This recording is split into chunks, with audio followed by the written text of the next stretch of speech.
barasaabka gobolka Saraar Cali Maxamed Faarax ayaa deeq lacag oo gaaraysa 10,000 oo doolarka Mareykanka waxa uu ku wareejiyay guddiga abaaraha ee gobolka Saraar. Lacagtan deeqda oo loogu talagalay gurmadka abaaraha ee ka dhacay deegaamada bariga Soomaaliland gaar ahaan gobolka Saraar ayaa waxa ku soo deeqay isla markaasna iska soo ururiyay shacabka ku dhaqan gobolka Togdheer. Waana kan barasaabka gobolka Saraar Cali Maxamed Faarax iyo kusimaha maayirka degmada Caynaba Nuuriid la ducaalay oo ka xog waramaya deeqdan lacagta ay soo dhiibeen shacabka gobolka Togdheer.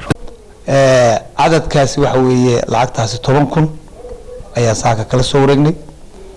waanu mahad celinaya cid kasto oo ka qayb qaadatay ama maamulka ha noqoto ama dadka u deeqay dadka uga tabaalaysan ha noqotee waanu mahad celinaya waxaan leeyahay waajib islaamiyad gudateen waa mahadsantiin waxa kale oo halkan ka sheegi lahaa معناها 10,000 با halkan hor yaalo oo hadda